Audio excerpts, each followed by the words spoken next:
యావేకు ప్రార్థన చేయక పాపము చేయుట. యావేకు ప్రార్థన చేయక పాపము చేయుట. చూడండి, కీర్తన గ్రంథము 14వ అధ్యాయము మొదటి నుండి మనం చదువుకుందాం. సర్వశక్తిమంతుడు లేడని బుద్ధిహీనులు తమ హృదయములో అనుకొందురు. వారు చెడిపోయిన వారు అసహ్య కార్యములు చేయుదురు. మేలు చేయు వాడొకడును లేడు. వివేకము కలిగి సర్వశక్తిమంతుని వెదకువారు కలరేమో అని యావే ఆకాశము నుండి చూచి నరులను పరిశీలించెను. వారందరూ దారి తొలగి బొత్తిగా చెడి ఉన్నారు. మేలు చేయవారెవరును లేరు. చూడండి, ఒక్కడైనా లేడు. యావేకు ప్రార్థన చేయక ఆహారము విరింగునట్లు నా ప్రజలను రింగుచు పాపము చేయవారందరికీ తెలివి లేదా? పాపము చేయవారు బహుగా భయపడుదురు. ఎందుకనగా సర్వశక్తిమంతుడు నీతిమంతుల సంతానము పక్షమున ఉన్నాడు. బాధపడు వారి ఆలోచనను మీరు తృణీకరించుదురు. అయినను యావే వారికి ఆశ్రయమై ఉన్నాడు. సియోనులో నుండి ఇజ్రాయేలునకు రక్షణ కలుగును గాక. యావే చెరలోని తన ప్రజలను రప్పించినప్పుడు యాకోబు హర్షించును, ఇజ్రాయేలు సంతోషించును. ఆయన నామమున స్తోత్రం. హల్లెలూయా. చూడండి, ప్రార్థన చేయక పాపము చేయుట. ఇక్కడ యావేకు ప్రార్థన చేయక ఆహారము మిరింగునట్లు నా ప్రజలను మింగుచు పాపము చేయవారందరికీ తెలివి లేదా? చూడండి, ప్రస్తుతము గనక మనం చూసినట్లయితే ప్రపంచంలో ఉన్న క్రైస్తవులు అనేక మంది ఇదే పరిస్థితిలో ఉన్నారు. ఆ క్రైస్తవులు అనబడినటువంటి వారు అంటే నిజమైనటువంటి క్రైస్తవులు. నామకార్థపు క్రైస్తవులు లేదా మతశాఖ సంబంధమైన క్రైస్తవుల గురించి పక్కన పెట్టండి. వారు ప్రార్థించినా కానీ ఆ ప్రార్థన ఆయన సన్నిధికి వెళ్ళదు. కానీ సర్వశక్తిమంతుని యొక్క పరిశీలమని చెప్పుకుంటూ, ఆయన వధువు సంఘాలమని చెప్పుకుంటూ, ఆయనకి ఎడతెగక నిత్యము ప్రార్థన చేయని వారు చాలామంది ఉన్నారు. కాబట్టి ఇక్కడ వాక్యం అదే చెప్తా ఉంది. ఎందుకు వారు ప్రార్థన చేయడం లేదు అని అంటే, చాలామంది ఏదో గుడ్డిగా మనం ప్రార్థనకు వెళ్ళకపోతే, ఆయన నమ్ముకోకపోతే ఏమైనా బాధలు వస్తాయేమో, సమస్యలు వస్తాయేమో, కాబట్టి ప్రార్థన చేయి. మనం ఏదో అని నామకార్థంగా ఏదో అంటే పూర్తిగా ఆయన ఉన్నాడని కానీ, ఆయన కార్యములు చేయగలడని కానీ, ఆయనకు అసాధ్యమైంది ఏమీ లేదని కానీ నమ్మేవారు తక్కువ. ప్రార్థన చేయకపోతే, లేకపోతే బైబిల్ చదువుకోకపోతే, ఆయన నమ్ముకోకపోతే, ఏదో మనకేమైనా జరుగుతుందేమో, మన లోకంలో ఉన్నాం కాబట్టి మనం బాగుండాలంటే, లోకంలో బాగుండాలంటే ప్రార్థన ఏదో నామకార్థంగా చేసుకోవడం కాస్త, లేకపోతే ఏదో ప్రార్థనకి వెళ్ళడం, ఈ విధంగా తంతుగా అదొక ఆచారంగా వెళ్ళేవాళ్ళు చాలామంది ఉన్నారు. కానీ చాలామందికి అసలు సర్వశక్తిమంతుడు ఉన్నాడు అనే పరిపూర్ణమైనటువంటి నమ్మకము చాలామందికి లేదు. ఆయనకు అసాధ్యమైనది ఏమి కూడా లేదనేటువంటి గొప్ప దృఢమైనటువంటి విశ్వాసము, బలమైన విశ్వాసము కలిగిన వారు చాలా చాలా తక్కువ. అంటే ఆయనకు అసాధ్యమైనది ఏమీ లేదు అని నమ్మేటువంటి వారు చాలా తక్కువ వధు సంఘాల్లో. కాబట్టి యావేకు ప్రార్థన చేయకుండా పాపం చేసేవాళ్ళు, అంటే ఆజ్ఞాతిక్రమే పాపము, పాపంలో వచ్చే జీతము మరణం అని వాక్యం చెప్తూ ఉన్నది కనుక ప్రార్థన చేయాల్సి ఉండగా ప్రార్థన చేయకుండా అనేక మంది వాళ్ళు క్రైస్తవులుగా చలామణవుతూ, మేము బ్రహ్మాంగార వర్తమానంలో ఉన్నాం కాబట్టి, బ్రహ్మాంగార వర్తమానం మేము వింటున్నాం కాబట్టి మాకేమీ పర్వాలేదు అని, లేకపోతే బైబిల్లో మేము ఆయనే మెస్సియే రక్షకుడని మేము ఏదో నమ్మాము, మిగతా దేవుళ్ళ కంటే మెస్సియే సర్వశక్తిమంతుడు అని నమ్మాము మేము అని చాలామంది ఆ విధంగా అభిప్రాయపడుతూ ప్రార్థన అనేటువంటిది వాళ్ళ జీవితంలో లేదు. బైబిల్లో నీవు నిత్యము ప్రార్థన చేయడం అనేది కూడా ఒక వాక్యం ఉంది. ఎల్లప్పుడూ ప్రార్థన చేయమని వాక్యం ఉంది. ఎడతెగక ప్రార్థన చేయడని వాక్యం ఉంది. అవి నిత్యము ప్రార్థన చేయడం అనేది కూడా నువ్వు చేయకపోయినా ఏమవుతుందో చెప్పండి, పాపమే. ఎడతెగక ప్రార్థన చేయమన్నప్పుడు అది ఎవరికి వాళ్ళు చేసుకోవాలి. ఆ ప్రార్థన చేయకపోయినా ఏమిటి చెప్పండి, పాపమే. ఆ మాట మీరినట్టే కదా. మరి ఎల్లప్పుడూ ప్రార్థన చేయమన్నా ఎడతెగక నిత్యము ప్రార్థన చేయాలని కూడా ఆయన ఉపమానం కూడా చెప్పాడు. నిత్యము ప్రార్థన చేయాలని ఆయన. అందువల్ల చాలామంది నమ్ముకుంటున్నారు, చాలామంది నమ్ముతున్నారు. కానీ ఇదిగో బ్రహ్మాం గారు ఆయన ప్రవక్త మరి 7 ముద్రలో బయలుపరచబడ్డాయి, 7 సంఘకాలాలు బయలుపరచబడ్డాయి. ఆయన పరిచయంలో 1963లో అతీతమైన మేఘం వచ్చింది. అలాగే జాన్సన్ గారు ఆయన కూడా గొప్ప సువార్త ప్రకటించాడు. ఆయన మత్స్య సంఘాలను ఆయన ఆ దుర్బోధనలు ఖండించి ఆయన సత్యం కోసమే ఆయన నిలవబడ్డాడు. చాలామంది ఆ విధంగా ఎరిగి విశ్వసించేవాళ్ళు, అంటే ఆ విధంగా నమ్మేవాళ్ళు చాలామంది ఉంటారు. కానీ వాళ్ళ జీవితంలో ఏమి లేదు చెప్పండి, ప్రార్థన లేదు. ప్రార్థన అనేది కనుక లేకపోతే మనిషి ఏం చేస్తాడంటే పాపం చేస్తాడు. ప్రార్థన అనగా మన తండ్రితో మనము మాట్లాడమే ప్రార్థన, ఆయనతో మాట్లాడమే ప్రార్థన. అందుకని బైబిల్ ఏం చెప్తుంది, ఎల్లప్పుడూ ప్రార్థన చేయండి, నిత్యము ప్రార్థన చేయండి అని. నిత్యము ఆయనతో నువ్వు మాట్లాడుతుండాలి, ఎల్లప్పుడూ ఆయనతో నువ్వు మాట్లాడుతూ ఉండాలి, అది ప్రార్థన. కానీ చాలామంది ఆ నిత్యము ఎడతెగక లోకంలో వాళ్ళందరితో మాట్లాడుతుంటారు, లేకపోతే పక్క వాళ్ళతో మాట్లాడుతుంటారు, వెనకోళ్ళతో మాట్లాడుతుంటారు, ముందులతో మాట్లాడుతూ ఉంటారు. దారిని ఏమైనా ఎవరైనా కనపడినట్లయితే ఈ యొక్క వ్యర్థమైనటువంటి ఉపయోగం లేనటువంటి అనేక విషయాలు మాట్లాడుతూ ఉంటారు. లోకంలో మనం చూసింది ఎక్కడ చూసినా కానీ మనుషులు ఆ విధంగా వాటి మీద ఆసక్తి కలిగి అనేక రకాలుగా ఏదో మాట్లాడుతూ ఉంటారు. కానీ ఎప్పుడు ఏదో ఒకటి మాట్లాడేవాళ్ళు ఉంటారు, ఎప్పుడు ఏదో ఒకటి ఆలోచించేవాళ్ళు ఉంటారు. లోకంలో ఆలోచించకుండా ఉండరు, ఆలోచిస్తూ ఉంటారు. కానీ ఆలోచనలు అనేవి ఎవరి గురించి అనేది ముఖ్యం. మాట్లాడడం అనేది కూడా, ఎందుకంటే ఆలోచనలో నుండి వచ్చేటువంటి ఆలోచనే ఆ మాటగా వస్తుంది. ఆ మాటలు అనేది కూడా ఎవరి గురించి.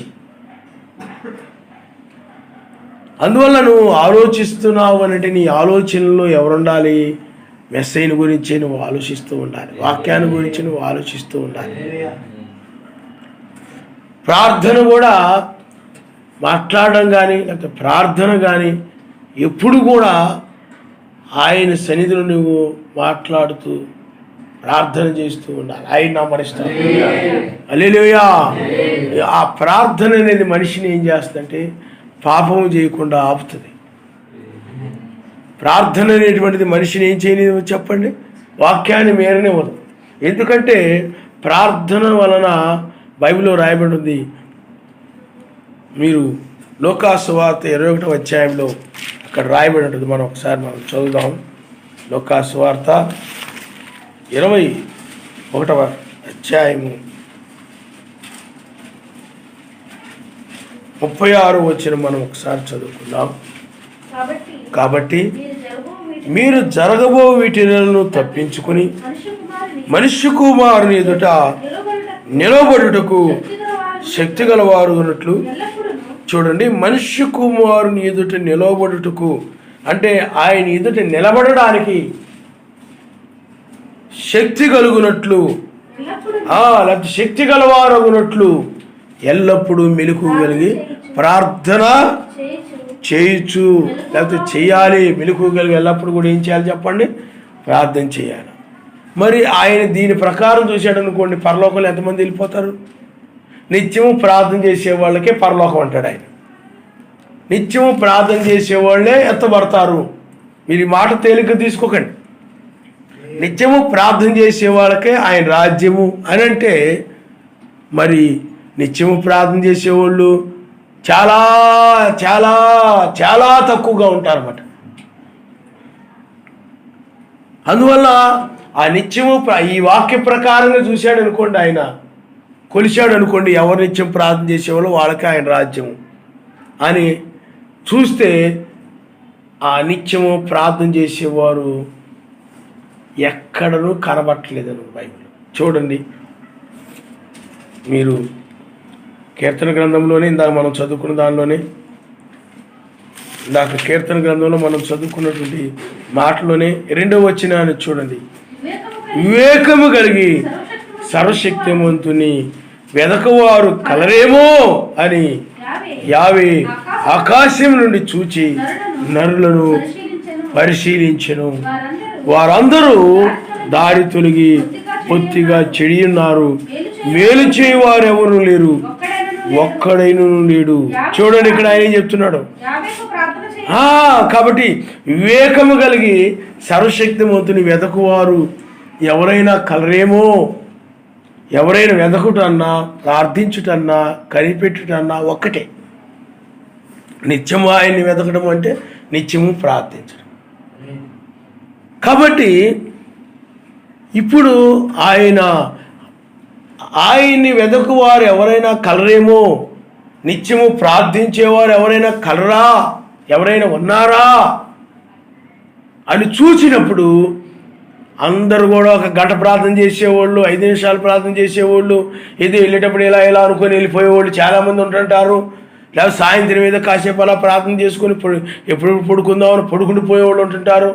ఈ విధంగా చూసేటప్పటికి చాలామంది జీవితాల్లో ఒకరోజు ప్రార్థన చేస్తే ఇంకొక రోజు ప్రార్థన లేకుండా, ఒకరోజు ఒక పూట ప్రార్థన చేస్తే రెండో రోజు ఇంకొక పూట ప్రార్థన. ఈ విధంగా నిత్యము ప్రార్థన చేసిన వాళ్ళు ఎవరు కూడా కనబడనటువంటి పరిస్థితి. అందుకని ఎవరైనా కలరేమో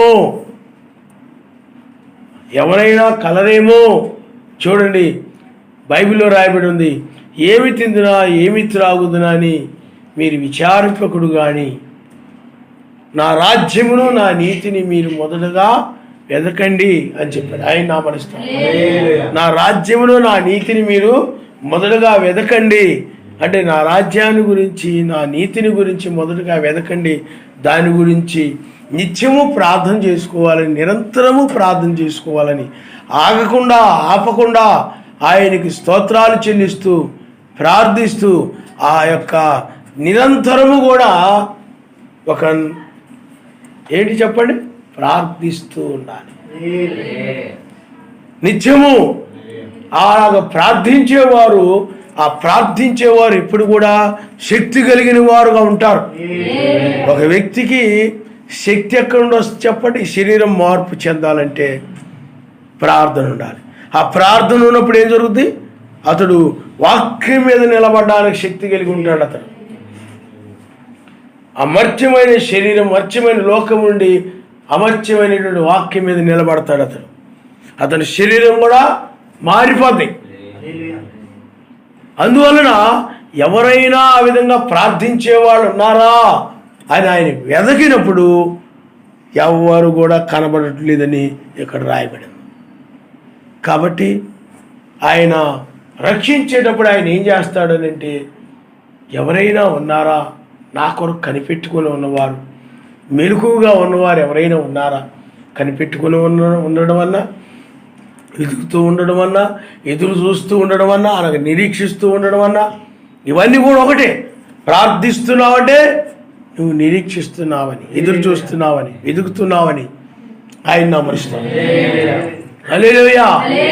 అందువల్ల ఈనాడు క్రైస్తవుల్లో కూడా పాపము పెరిగిపోవడానికి కారణం ఏమిటంటే ప్రార్థన లేకపోవడమే. పాపం పెరిగిపోవడానికి కారణం ఏంటి చెప్పండి? ప్రార్థన లేకపోవడమే. నీవు నిత్యము ప్రార్థించే ఆ వాక్యాన్ని మీరిపోతాననే భయమే నీకు లేదు. ముందు నీవు నిత్యము ప్రార్థించాలని వాక్యం చెప్తా ఉంది. ఎడతెగ ఎల్లప్పుడూ ప్రార్థన చేయండి అని ఆయన చెప్పాడు. అయ్యో అది నేను చేయడం లేదనే భయమే లేనప్పుడు నీకు ముందు అసలు ఆ భయం లేదు.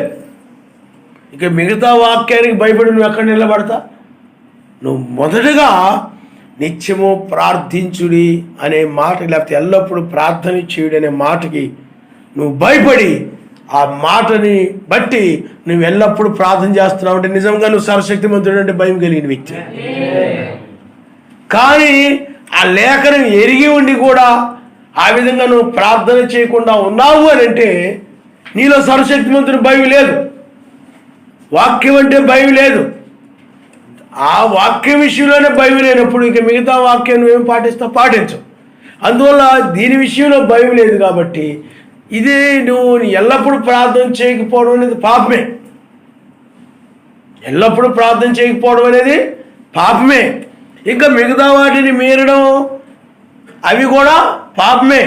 కాబట్టి ఇది లేనప్పుడు, ఎల్లప్పుడూ ప్రార్థించడం అనేది లేనప్పుడు ఈ మిగతా వాక్యాన్ని కూడా మీరిపోవడం అనేది జరుగుతుంది. కారణం ఎందుకనంటే అసలు శక్తి ఉండేది, ఆ శక్తి పొందుకునేది, ఆ శక్తి నీకు కలిగేది ఆ ప్రార్థనలోనే. అదే ఆ శక్తే ప్రార్థన ద్వారా నువ్వు పొందుకుంటావు. ఆ శక్తే నీకు లేనప్పుడు నువ్వు వాక్యం మీద నిలబడతావు, నీ శరీరం ఏం మారుతుంది. కాబట్టి మారాలి, శరీరం మారాలంటే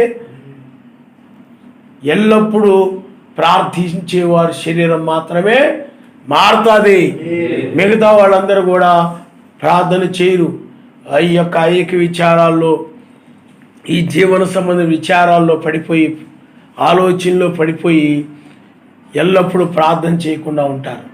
అంటే వీటిని వెతుకుతూ ఉంటారు. బైబిల్ ఏం చెప్తుందంటే ఎల్లప్పుడూ మీరు ప్రార్థన చేయుడి,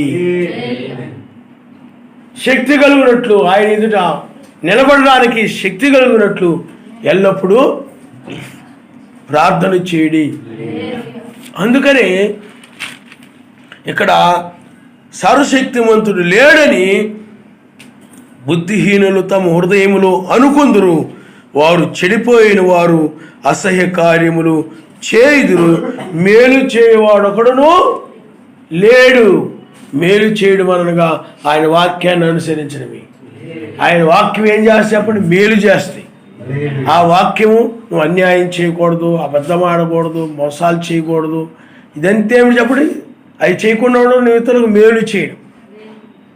జాలి కలిగి ఉండండి, కనికరం కలిగి ఉండండి, ప్రేమ కలిగి ఉండండి, క్షమించే గుణం కలిగి ఉండండి, పశ్చాత్తాపడే మనసు కలిగి ఉండండి.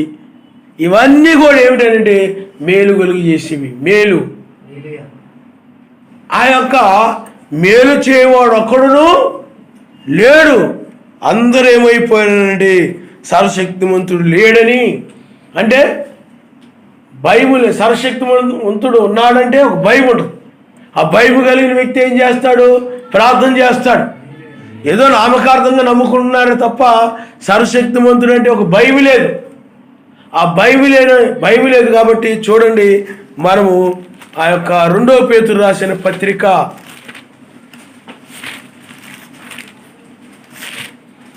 1 అంటే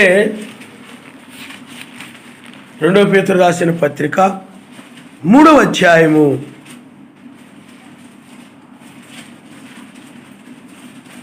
1వ వచనం మనం చదువుకుందాం. ప్రియులారా, ఈ 2వ పత్రిక మీకు ఇప్పుడు వ్రాయిచున్నాను, పరిశుద్ధ ప్రవక్తల చేత పూర్వమందు పలుకబడిన మాటలను ఎలోహిమైన రక్షకుడు మీ అపోస్తుల ద్వారా ఇచ్చిన ఆజ్ఞను మీరు జ్ఞాపకం చేసుకున్న విషయమును మీకు జ్ఞాపకం చేసి నిర్మలమైన మీ మనస్సులను రేపుచున్నాను. అంచె దినములను అపహాస్యకులు అపహసించుచు వచ్చి చూడండి, తమ స్వకీయ దురాశల చొప్పున నడుచుకొనుచు ఆయన రాకడను గూర్చిన వాగ్దానం ఏమాయను. చూడండి, క్రైస్తవులే, ఆ రాకడను గురించి ఎరిగినోళ్లే. పితరులు నిద్రించింది మొదలుకొని సమస్తమును, అంటే మన పితరులు నిద్రించినది మొదలుకొని సమస్తమును సృష్టి ఆరంభమును నున్నట్టే నిలిచి ఉన్నదే అని చెప్పుదురని మొదట మీరు తెలుసుకొనవలెను. ఇప్పుడు చూడండి, ఆయన ఉంటే మరి ఆయన రాకడ గురించి వాగ్దానం ఏమైపోయింది? సృష్టి మొదటి నుంచి ఎలాగుంది, ఇప్పుడు కూడా అలాగే ఉంది కదా. మనుషులు గతించిపోతున్నారు, రాజ్యాలు గతించిపోతున్నాయి. మరి రాకడ అంటున్నారు, ఉగ్రత అంటున్నారు, అది జరుగుద్ది ఇది జరుగుద్ది అన్నారు. కాబట్టి అది ఏమో అవ్వలేదు కదా, మరి ఎప్పటి నుంచో అలాగే ఉంది కదా అని ఆయన రాకడ గురించిన వాగ్దానం ఏమైపోయింది. చాలామంది ఈనాడు క్రైస్తవులు కూడా ఆ విధంగా మారిపోయారు. ఆ విధంగా మారిపోయి వాళ్ళు సర్వశక్తిమంతుడు లేడు. మీరు అమెరికా దేశం చూడండి, అసలు మెస్సీ ఎక్కడ పుట్టాడో తెలియని వాళ్ళు చాలామంది ఉన్నారు. అవి క్రైస్తవ దేశాలే. చాలా దేశాల్లో, ఆ క్రైస్తవ దేశాల్లో సర్వశక్తిమంతుడు ఉన్నాడనే భయమే వాళ్ళకి లేదు. సర్వశక్తిమంతుడు లేడు, సైన్సే దేవుడు. సైన్స్ ఇంకా దేవుడు ఏందండి? సైన్స్ సెల్ చూడండి, ఇక్కడ మాట్లాడితే అక్కడికి ఎలా వెళ్ళిపోతుంది. ఇంకా దేవుడు ఏంటి? మీకు అర్థమైందా? ఎక్కడో వేసి మరి టీవీలో వచ్చేస్తున్నాయి. ఇదేంటి? ఎలా యంత్రాలు కనుగొన్నారు, రకరకాలు ఇవన్నీ వచ్చేసాయి. టెక్నాలజీ పెరిగిపోయింది, ఇదంతా పెరిగిపోయింది. మరి సర్వశక్తిమంతుడు ఏంటంటే సైన్స్ని నమ్మే వారు సర్వశక్తిమంతుడిని నమ్మరు. ఆ విధంగా ఈ టెక్నాలజీ పెరిగిపోయిన తర్వాత మనుషులు ఏమొచ్చింది చెప్పండి? విదేశాల్లో, ఇంకా అమెరికా కొన్ని దేశాల్లో అసలు చాలామంది క్రైస్తవుల్లో సర్వశక్తిమంతుడు అంటే భయం లేదు. చాలామంది అసలు సర్వశక్తిమంతుడు లేడని సైన్స్ను నమ్ముకొని, అసలు అమెరికాలో సైంటిస్టులు చాలామంది అసలు సర్వశక్తిమంతుడు నమ్మరు. ఎక్కడో కొద్దిమంది తప్ప చాలామంది నమ్మరు. మళ్ళీ క్రైస్తవులు అనుకుంటూ ఉంటారు, మేము క్రైస్తవులు అని చెప్పుకుంటూ ఉంటారు. అందుకని ఎప్పుడైతే ఆయన ఉన్నాడని నీకు అభిప్రాయం ఉంటుందో, ఆయన ఉన్నాడని నీకు అభిప్రాయం ఉన్నప్పుడు నువ్వేం చేస్తావు చెప్పండి? ఆయనకి భయపడతావు. భయపడడం అంటే ఏమిటి? వాక్యానికి భయపడతావు, ఆయన్ని ప్రేమిస్తావు. అది ప్రేమతో కూడిన భయం. మీకు అర్థమైందా? ఆ భయం నీకు, ఆయన్ని నువ్వు ప్రేమిస్తున్నప్పుడు ఏం చేస్తావు చెప్పండి? ఎల్లప్పుడూ నువ్వు ప్రార్థన చేస్తావు. ఆ ప్రార్థన ఎల్లప్పుడూ నువ్వు ప్రార్థన చేసినప్పుడు పాపము చేయవు, మేలే చేస్తుంటావు కానీ కీడు చేయవు. అందుకు బైబిల్ ఏం చెప్తుంది? కీడుకు ప్రతి కీడు చేయక మేలు చేసి కీడును జయించము. నీ శత్రువులను ప్రేమించడు, మీ శత్రువులకు మేలు చేయడు అన్నది బైబిల్. మీ శత్రువులకి మేలు చేయండి, కీడు చేయొద్దు. మీ శత్రువు ఆకలి కని ఉంటే అతను భోజనం పెట్టుము. నీకు అర్థమైందా? నీ శత్రువు అతని తల మీద నిప్పులు కుప్పగా పోయిదు, పగ తీర్చుట ఆయన పని, అది నీ పని కాదు. కక్ష తీర్చుకొని కీడు చేయడం, ఆ కక్ష తీర్చుకోవడానికి కీడు చేయడం. చాలామందికి ఆ కక్ష ఉంటుంది మనసులో. ఆ మనసులో కక్ష పెట్టుకొని ఏం చేస్తాడు చెప్పండి? కీడు చేస్తాడు. మాటల ద్వారా కానీ, పనుల ద్వారా కానీ, లేకపోతే క్రియల ద్వారా కానీ ఏదో విధంగా ఏం చేస్తాడు? కీడు చేస్తాడు, కీడుకరం చేస్తాడు, మేలు చేయడం. ఆ యొక్క కీడు కలిగించేటువంటి ఆ స్వభావము, అందులో సర్వశక్తివంతుడే భయం కలిగిన వ్యక్తి శత్రువును కూడా ప్రేమిస్తాడని వాక్యం చెప్తుంది. చూడండి మీరు ఒకసారి రోమీలకు రాసిన పత్రిక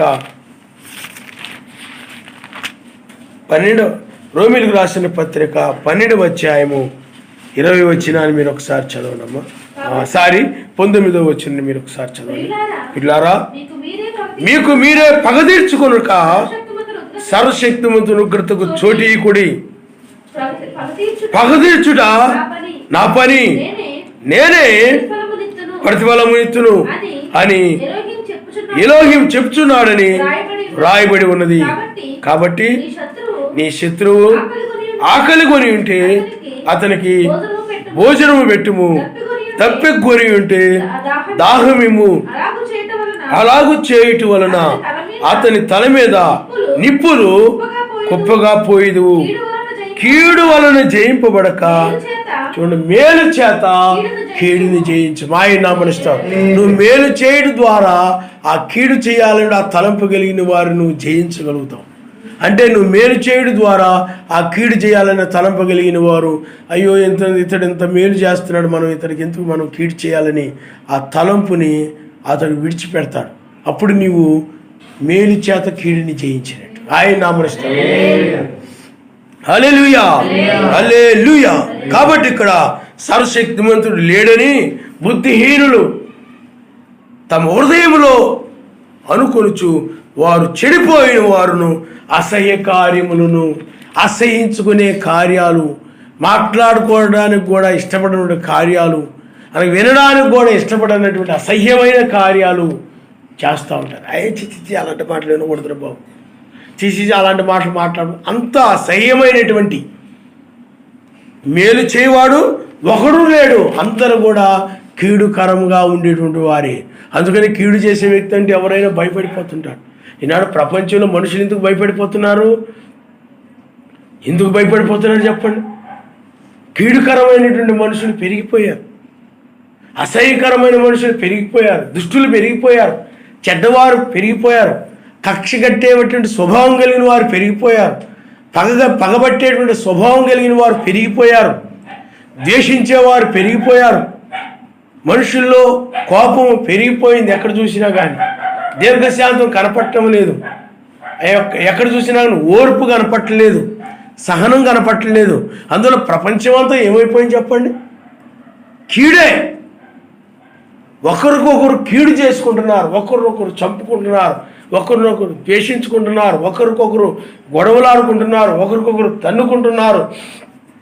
దేశాలేంటి, మనుషులేంటి, ఎక్కడ చూసినా కానీ సమస్తము కూడా కీడుతో నిండిపోయిందనమాట. ఎక్కడ చూసినా ఎవరు ఆయన్ని వెతకడంలా, ఆడెక్కడ దొరుకుతాడా ఆడి సంగతి తెలుస్తాను, ఈడెక్కడ దొరుకుతాడా ఈడి సంగతి తెలుస్తాను, ఆవిడెక్కడ దొరుకుతుందా ఆవిడ సంగతి తెలుస్తాను, ఈవిడెక్కడ దొరుకుతుందా ఈవిడ సంగతి తెలుస్తాను.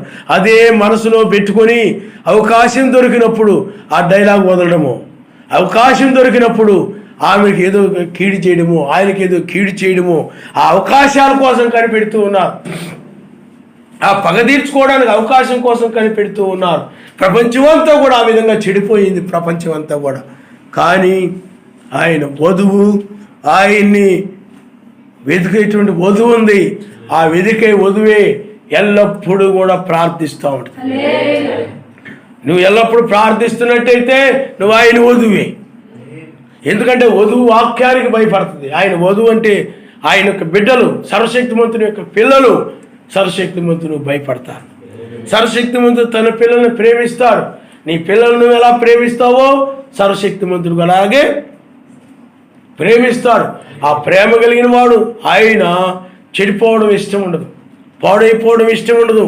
అందుకని ఆయన పిల్లలు ఏం చేస్తారంటే ఆయన కోసం కనిపెడతా ఉంటారు, ప్రార్థిస్తారు, వెతుకుతారు. కాబట్టి ఇప్పుడు ఎవరైతే వెతుకుతూ ఉంటారో, ప్రార్థిస్తూ ఉంటారో వారే సర్వశక్తిమంతుని యొక్క పిల్లలు. నిరంతరము ఎల్లప్పుడూ కూడా చింతలన్నీ కూడా ఆయనకు అప్పగించేసి, ఎవరైనా కీడు చేసినట్టు వాళ్ళని క్షమించి ఎల్లప్పుడూ కూడా ప్రార్థిస్తూ ఉండేటువంటి వారు, ఎల్లప్పుడూ ప్రార్థించేవారి తెల్లవారుజామున ఎవరైతే ప్రార్థిస్తూ ఉంటారో వారి శరీరాలు మారిపోయి పైకి వెళ్ళిపోతాయి. ఎందుకనంటే ప్రార్థన వలనే శక్తిని పొందుకుంటారు. ఎత్తబడడానికి కావాల్సిన శక్తి వాక్యము. అంటే ఎత్తబడాలంటే ఏమిటి చెప్పండి? ఓరకు ప్రార్థన చేయడమే కాదు, ప్రార్థన ఎల్లప్పుడూ ప్రార్థన చేయడం ద్వారా నీవు ఆ వాక్యం మీద నిలబడగలుగుతావు. అర్థమైందా? ఎల్లప్పుడూ నేను ప్రార్థన చేసుకుంటూ ఉంటాను, నాకేం సంబంధం లేదు, ఎల్లప్పుడూ ప్రార్థన చేసుకుంటాను, నాకేం సంబంధం లేదు కాదు. నువ్వు ప్రార్థించుకుంటూనే క్రియలు కూడా కలిగి ఉండాలి. మీకు అర్థమైందా? జీతము ఆయన ఏం చేస్తాడో చెప్పండి, జీతం ఇస్తాడని వాక్యం చెప్తూ ఉంది. నువ్వు క్రియలు కూడా కలిగి ఉండాలి. కాబట్టి ఇక్కడ ఎల్లప్పుడూ ప్రార్థన చేయడము అంటే ప్రార్థనతో పాటు మేలు చేయడం కూడా ఉంటుండాలి. ఆయన నామరిస్తాడు. కాబట్టి మేలు చేయవాడు ఒక్కడును లేడు. ఆయన చూసినప్పుడు ఎక్కడ చూసినా కానీ మనుషులు ఆ యొక్క సర్వశక్తిమంతుడు లేడని ఆ భయం లేకుండా విచ్చలవిడిగా జీవిస్తూ ఉన్నారు, పాపం చేస్తూ జీవిస్తున్నారు. ఎవరు కూడా ప్రార్థన చేయడం లేదు. ఈనాడు ప్రపంచం యొక్క పరిస్థితి అదే విధంగా ఉంది.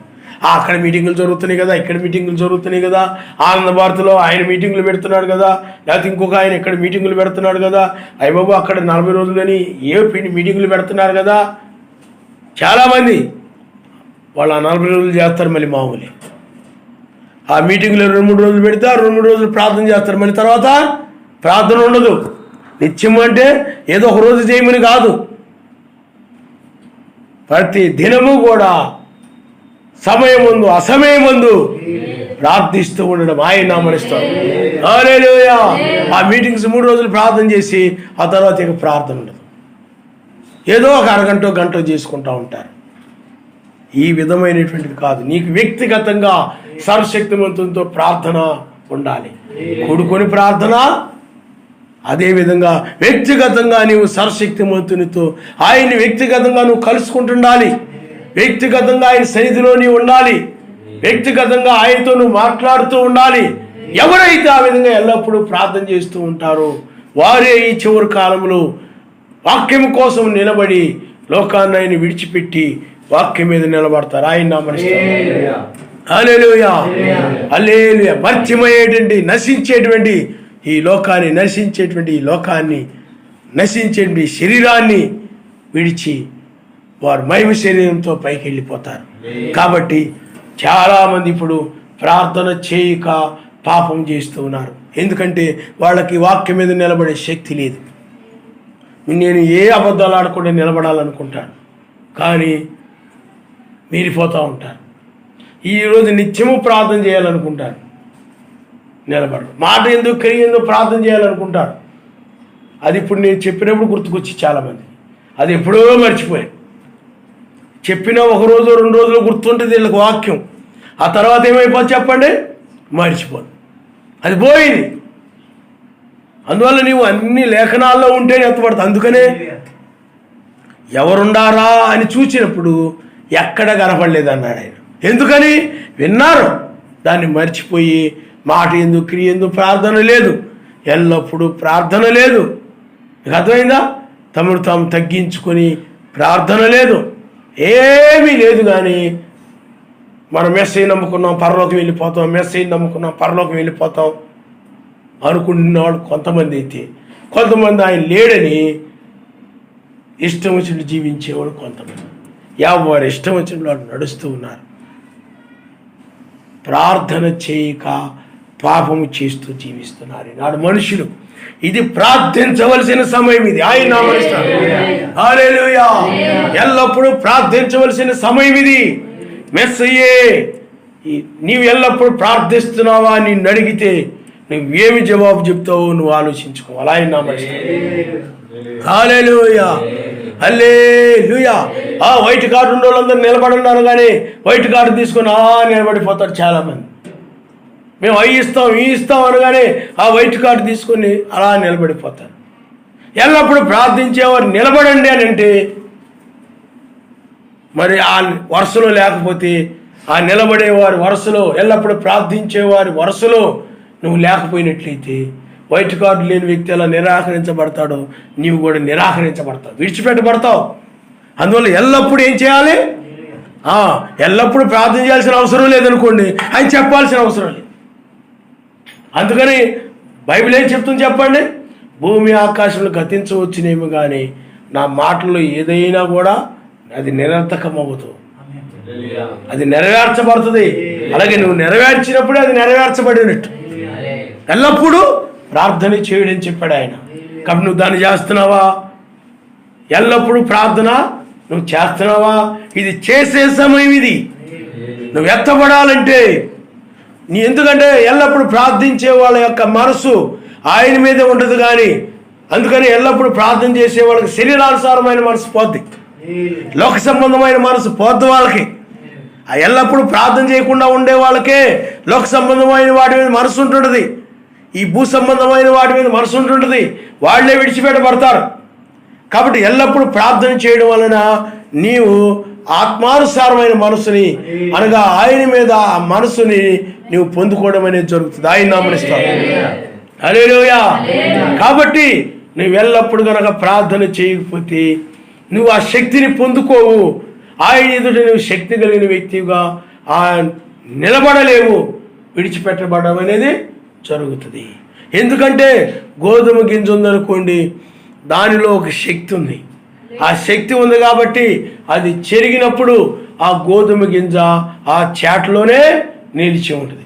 అందుకనే బైబిల్లో రాయబడింది, మీరు శోధనలో ప్రవేశించుకుంటున్నట్లు మెలకువ కలిగి మీరు ఎల్లప్పుడూ ప్రార్థన చేయండి అని చెప్పాడు. ఆయన నామనిస్తాడు. హల్లెలూయా. ఎల్లప్పుడూ యోబు ప్రార్థించేవాడు కాబట్టి సర్వశక్తిమంతుని ఎదుట అతడు శక్తి కలిగి నిలబడ్డాడు. ఏ శోధనలు వచ్చినా ఏమొచ్చినా కానీ నిలబడ్డాడు, వాక్యం మీద నిలబడ్డాడు.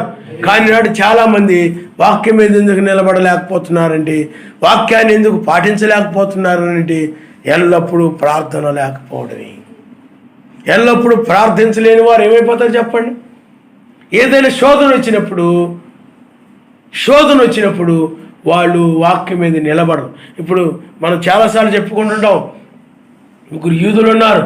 ముగ్గురు యూదులు వాళ్ళు వాక్యం మీద నిలబడ్డారు అంటే రాజుని ఎదిరించైనా దేన్నైనా ఎదిరించైనా వాక్యం మీద నిలబడ్డారు. ఆ శక్తి ఎక్కడి నుండి వచ్చింది చెప్పండి? ప్రార్థన వలన వచ్చింది. సర్వశక్తిమంతుని ఎదుట వాళ్ళు శక్తి కలిగిన వారుగా నిలబడ్డారు. వాక్యం కోసం మనుషుల ఎదుట శక్తి కలిగిన వారుగా నిలబడ్డారు. వాళ్ళు కారణం ఏమిటి? ప్రార్థన. ఎల్లప్పుడూ ప్రార్థించేవారు శక్తి కలిగి వాక్యం కోసం నిలబడతారు. వాళ్ళు మేము చేయము, విగ్రహారాధన చేయము, మేము అన్యాయం చేయము, మేము మోసం చేయము, నువ్వు ఎంత డబ్బు ఇచ్చినా నేను చేయనంట. మీకు అర్థమైందా? నేను విగ్రహారాధన చేయను, నేను ఆ వాక్య విరోధమైనటువంటి ఆ యొక్క ఫంక్షన్లకి పార్టీలకి వాక్య వ్యతిరేకమైన వాటికి నేను రాను. ఆ సంబరాలకు, ఆ దినాలకు, ఆ పెళ్ళిళ్ళకి, వాటికి వీటికి పనికి మాలిన వాటికి నేను రాను. వాక్యము కోసం నిలబడడం, ఎల్లప్పుడూ ప్రార్థించేవాడు ఆ శక్తి కలిగి నిలబడతారు. ఆయన హల్లెలూయా. కానీ ప్రార్థించలేని వారిలో ఆ శక్తి ఉండదు.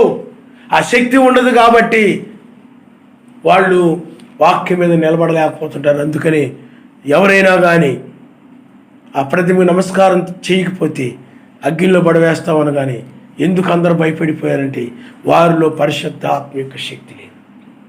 కారణం ఎందుకనంటే వాడు ప్రార్థనా పరుడు కాదు, ఎల్లప్పుడూ ప్రార్థించేవాడు కాదు. అందుకనే ఎల్లప్పుడూ ప్రార్థించేవాడు కాదు కాబట్టి ఆ యొక్క విగ్రహారాధనని ఎదిరించలేకపోయారు. మీకు అర్థమైందా? ఆ పాపాన్ని ఎదిరించలేకపోయారు, ఆ చెడుతనాన్ని వాళ్ళ జీవితాల్లో వాళ్ళు ఎదిరించలేకపోయారు. నువ్వు మనుషుల్ని ఎదిరించడం కాదు, నీ జీవితంలో నీ పాపాన్ని నువ్వు ఎదిరించడం, అది ఆయన నామనిస్తాడు. హల్లెలూయా. అక్కడ రాజుని ఎదిరించడం కాదు, పాపాన్ని ఎదిరించడం. అది నీవు కూడా నీ బంధువుల్ని ఎదిరించడం కాదు, పాపాన్ని ఎదిరిస్తున్నావు.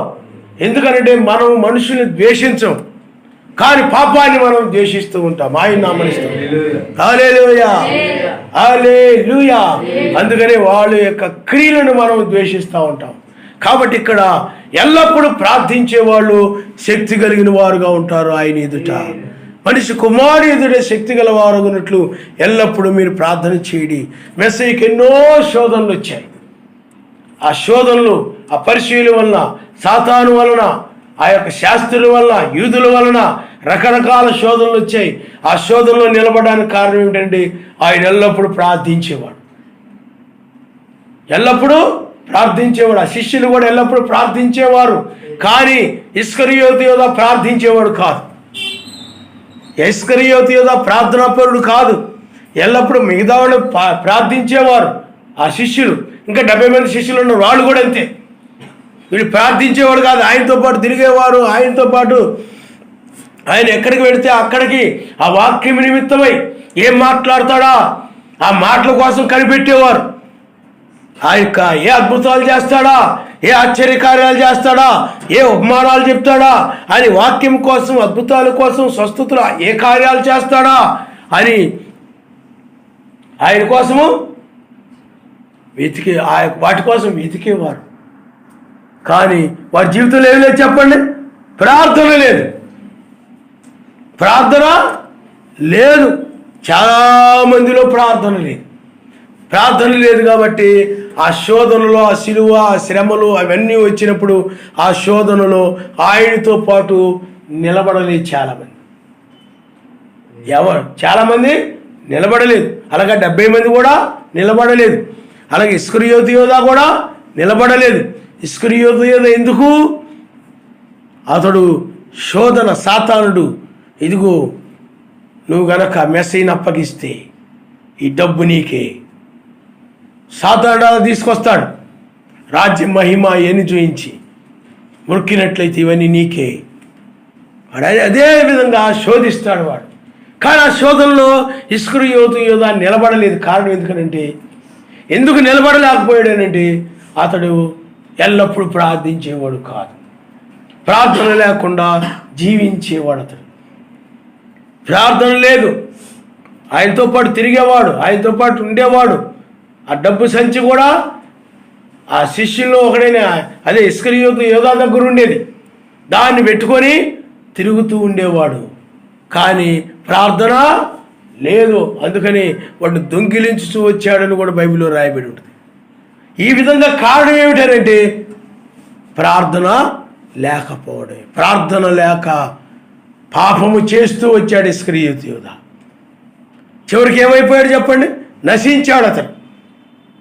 అందువల్ల ప్రార్థన అనేటువంటిది ఎల్లప్పుడూ కూడా మనిషి జీవితంలో ఈ చివరి కాలంలో ఎవరైతే కలిగి ఉంటారో ఎల్లప్పుడూ పరలోకం వెళ్ళిపోయినా, ఆ యొక్క వేళ పాలనకు వెళ్ళినా, పెండ్లి విందులోకి వెళ్ళిపోయినా ఎల్లప్పుడూ ఆయన అదే విధంగా స్తుతిస్తూ ఉంటారు. ఆయన నామనిస్తారు. హల్లెలూయా. ఎల్లప్పుడూ ప్రార్థించేవారిని ఆయన తీసుకెళ్తాడు. ఎల్లప్పుడూ ఆ ఏంజెల్ వలె, దూత వలె స్తుతించేవారిని తీసుకెళ్తాడు. ఎందుకంటే ఆయన కావాలి వాడు. ఆయన మొట్టమొదటి దూతలు ఎందుకు సృష్టించుకున్నాడు చెప్పండి? ఆయన ఘనపరచడానికి, ఆయన మహిమపరచడానికి. వాళ్ళ పరలోక దూతలు నిన్నెందుకు ఏర్పరచుకున్నాడు అని అంటే, నువ్వు భూమి మీద ఉన్నటువంటి భూ సంబంధమైన దూతలు నీవు కూడా స్తుతిస్తూ ఉండాలి. అప్పుడే అక్కడికి తీసుకెళ్ళినప్పుడు అక్కడ కూడా నువ్వు ఆయన స్తుతిస్తూ ఉంటావు. ఇక్కడే నువ్వు లేకుండా పీకల వరకు బాగా తినేసి ప్రార్థన అంటే ఊహు ఊహు అంటూ ఆ మంచం మీద నుండి లేవకుండా ఏదొక వంక చెప్పడం. చాలామంది ప్రార్థన కనేటప్పటికి అన్నీ గుర్తుకొచ్చారు. కాళ్ళు నొప్పుకుందను, చేయి నొప్పుకుందను, తల నొప్పుకుందను, లేకపోతే వాంతులు అవుతాయను, లేకపోతే జ్వరం వచ్చిందను, లేకపోతే ఈ యొక్క ఇప్పుడే తిన్నాను, ఇప్పుడు మళ్ళీ తిందులోకి ప్రార్థన, ఏదో ఒక సాకు చెప్పడం కాదు. ఎల్లప్పుడు కూడా నువ్వేం చేయాలి చెప్పండి? ప్రార్థన చేయవలసిన సమయం ఇది. ఆయన నామనిస్తారు. హల్లెలూయా. ప్రార్థన అనగానే కొంతమందికి కాలు నొప్పు, ఒళ్ళు నొప్పు ఏవో గుర్తుకొస్తూ ఉంటాయి.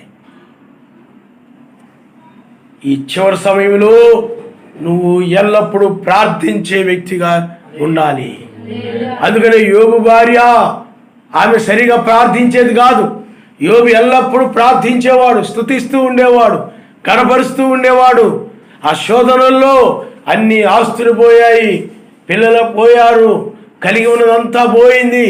ఆ యోబు చుట్టూ ఉన్న కంచె ఆస్తి చుట్టూ ఉన్న కంచె మొత్తం తీసివేయబడింది. పిల్లల చుట్టూ ఉన్న కంచె కూడా పోయింది. ఆ శోధనలో యోబు నిలబడి ఎల్లప్పుడూ ప్రార్థిస్తూనే ఉన్నాడు. కానీ యోబు భార్య అంటుంది, దూషించి మరణము కమ్మంటుంది. అవును, నిజమేనే, నువ్వు చెప్పింది కరెక్టేనే, నువ్వు నాకు చాలా మంచి భార్యవి, సర్వశక్తిమంతుడు నిజంగా నాకు మంచి భార్యనిచ్చాడు, చాలా బాగా చెప్పేవే, నిజంగా నువ్వు మంచి భార్యవే, నిజమే అని ఉప్పొంగిపోయాడా?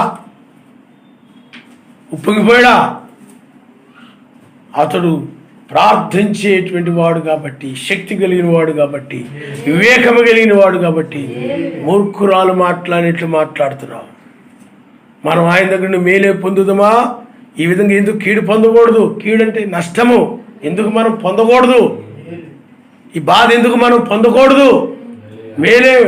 మేలేనా ఇవి కూడా ఎందుకు పొందకూడదు? ఆ విధంగా మాట్లాడి నిలబడ్డాడు వాక్యం మీద, ఆయన యథార్థత మీద నిలబడ్డాడు. ఆయన అదే ప్రార్థన లేడనుకోండి, నిజమేనే నా మంచి భార్య, నువ్వు సూపర్, బాగా చెప్పావు నువ్వు, అలాగే అని ఆవిడ చెప్పినట్టు చేసేవాడే, భార్య యొక్క శోధనలో పడిపోయేవాడే. కానీ పడిపోకుండా నిలబడ్డాడని కారణం ఏంటి చెప్పండి?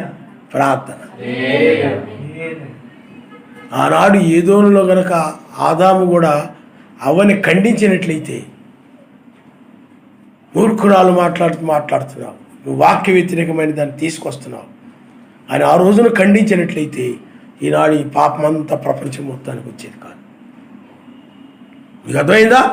కాబట్టి వాక్యం మీద నువ్వు నిలబడాలి అంటే ఆ శక్తి, అపోస్తులకు ఆ శక్తి ఎక్కడి నుండి వచ్చింది? ప్రార్థన. ఏలియా ప్రార్థనా పరుడు, అతడు దాని మీద నిలబడ్డాడు. అందుకని చూడండి, పాపము చేయవాడికి అందరికీ తెలివి లేదా? మరి ఇజ్రాయెల్ అందరూ ఎందుకు పడిపోయారు? యెజబెలు యొక్క బోధ వల్ల ఎందుకు పడిపోయారు? వర్షాక బోధల వల్ల ఎందుకు పడిపోతున్నారు? ఆ దుర్బోధనలో ఎందుకు పడిపోతున్నారు?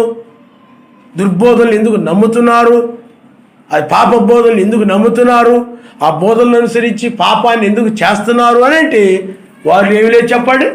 ప్రార్థన లేదు ఎల్లప్పుడు కూడా. అందుకనే మొట్టమొదటి సమాజము ఎడతెగ ప్రార్థిస్తూ ఉండేవారు. ఆ ప్రార్థించేవారు రాను రాను వారిలో ప్రార్థన తగ్గిపోయింది. మొదటి ప్రార్థన కానీ, మొదటి ఆసక్తి కానీ, మొట్టమొదట ఇన్ని గంటల ప్రార్థన చేయాలా, రోజు ఆ చర్చికి వెళ్ళి ప్రార్థన చేయాలా, లేకపోతే నేను ఇలా ఖాళీ దొరుకుని ఇలా ప్రార్థన చేయాలా, ఆ విధంగా ప్రార్థన చేయాలి. ఆ విధంగా వాక్యాన్ని అనుసరించాలి, ఆ వాక్యం మీద నిలబడాలి, నిరంతరం ప్రార్థన చేయాలి. ఆ తలంపుతోనే ఉండేవారు. ఆ తలంపే వారిలో నిరంతరం ప్రార్థన చేయాలని తలంపు, ఆ వాక్యం మీద నిలబడాలన్న తలంపుతో ఉండి వాడు ఆ విధంగా జీవిస్తూ ఉండేవారు. కానీ రాను ఏమైపోయింది? వాళ్ళలో ప్రార్థన తగ్గిపోయినప్పుడు సాతానుడు శోధించడం ఆరంభించాడు. ఏ విధంగా వచ్చాడు చెప్పండి? కాన్స్టంటైన్ చక్రవర్తి కాలంలో తప్పుడు దాన్ని తీసుకొచ్చేసాడు సాతానుడు. ఆ సాతానుడు కొంతమందిని ఎన్నుకున్నాడు. వాడు మనుషులు ఉంటారు సాతానుడికి సంబంధించిన వాళ్ళు కూడా అందుకోసం తయారు చేయబడతారు. వాడు కొంతమంది వచ్చారు అప్పట్లో. వాళ్ళు వచ్చి ప్రత్యక్షత లేనివాళ్ళు, బయలుపాటు లేనివాళ్ళు, ఆయన చేత ఎన్నిక చేయబడినటువంటి వారు, ఆయన చేత పిలవబడినటువంటి వారు, అలాంటి వాళ్ళు బైబిల్ పట్టుకొని మేము బైబిల్ అంతా చదివేశాం, బైబిల్లో ఒక్కడు కాదు ముగ్గురు ఆయన, మీరు తప్పు చెప్తున్నారు, ముగ్గురు, కావాలంటే చూడండి తండ్రి, కావాలంటే చూడండి కుమారుడు, కావాలంటే చూడండి పరిశుద్ధాత్మ, తండ్రి యొక్క కుమారునికి పరిశుద్ధాత్మిక నామంలో బాప్తిజం అని ఉంది, మరి ముగ్గురు కాక ఎంతమంది అనేటువంటి బోధలు ఇచ్చేసి చాలామందిని ఈ యొక్క ప్రార్థన లేని వాళ్ళందరూ కూడా ఆ పాపంలో పడిపోయారు. శుభ్రంగా అంగీకరించేశారు. నిజమే, వాక్యం అలాగే చెప్తుంది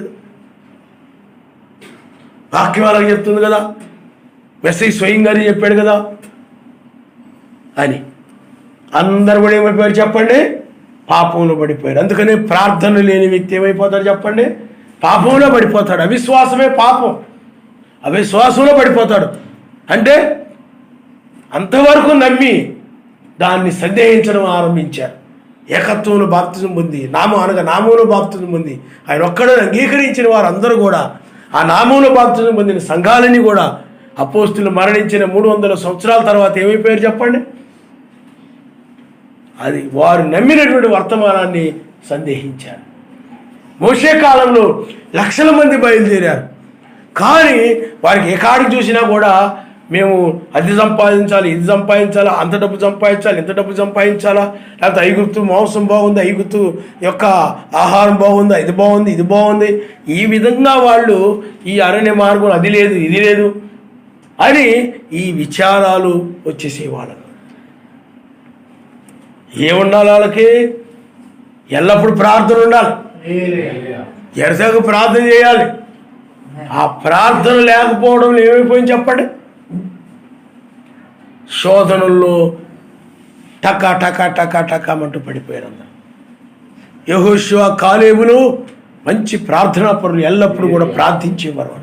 మోకాళ్ళ మీదో లేకపోతే నిలబడో లేకపోతే పని చేస్తూనో వెళుతూనో వస్తూనో ప్రార్థనే, స్తుతించడమే, మహింపరచడమే, ఆయన మాటలు జ్ఞాపకం చేసుకుంటూ ప్రార్థిస్తూ ఉండేవారు, స్తుతిస్తూ ఉండేవారు. అందువలన వాళ్ళని సాతానుడు పడగొట్టలేకపోయాడు, అన్యులు పడగొట్టలేకపోయారు.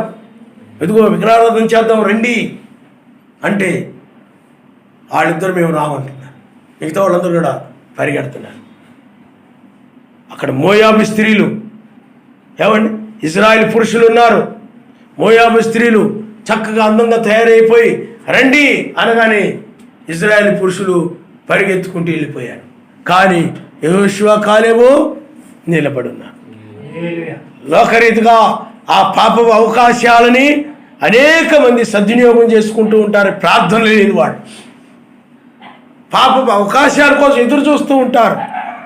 కానీ ఎల్లప్పుడూ ప్రార్థించేవారు అట్టి పాపములను ద్వేషిస్తూ ఉంటారు. వారే యెహోషువ కాలేబులు ఆ విధంగా నిలబడ్డారు. ఆయన నామమునిస్తారు. హల్లెలూయా. అందుకని మేలు చేయవాడు ఒక్కడును లేడు, వాక్యాన్ని పాటించేవాడు ఒక్కడు కనబడటం లేదు. ఎవరు ఆయన వెతికేవారు? ఎవరు ఆ రక్షణ గురించి వెతికేవారు, ఉగ్రతను తప్పించబడాలని వెతికేవారు ఈనాడు కూడా ఎక్కడ కనబడటం లేదు. ఇంకా ఏం చేస్తారో చెప్పండి? లోకంలో అవి ఇవి సంపాదించుకోవాలి, అందుకని అవన్నీ ఆశీర్వాదం కావాలి అంటే అప్పుడు మనం ఆ యొక్క చర్చిలకు వెళ్దాం, ఆ విధంగా ప్రార్థనకు వెళదాం. మనం ఇక్కడికి వస్తున్నాం కానీ ఏం ఆశీర్వాదం లేదు, అంతా మనకి ఇరుకు, ఇబ్బందులు, కష్టాలు, ఇదంతా. అదే అక్కడ చర్చి చూడండి, ఆ చర్చికి వెళ్ళే వాళ్ళందరూ చాలా బాగుంటున్నారు, చాలా చక్కగా ఉంటున్నారు, చాలా బాగా సంపాదించుకున్నారు, బాగా బతుకుతున్నారు. అది విశాల మార్గం. చాలామంది ఏం చేస్తున్నారు చెప్పండి? వాటి వైపు వెళుతూ ఉంటారు. కానీ ఇది మనం వెళ్ళే మార్గం ఏమిటి చెప్పండి? ఇరుకు మార్గం. అపోస్తులు ఇలాగే వెళ్ళారు, అపోస్తులు ఇలాగే వెళ్ళారు. శ్రమలు, నిందలు, అవమానాలు, తిరస్కారాలు పడుతూ ఈ విధంగా వెళ్ళారు.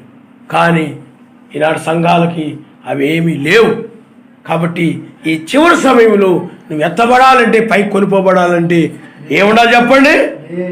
ఎల్లప్పుడూ ప్రార్థించేవారే ఆ శక్తిని పొందుకొని పైకి వెళ్ళిపోతారు. ఆయన నామనిస్తారు. ఆ శక్తి ఎక్కడుంది చెప్పండి?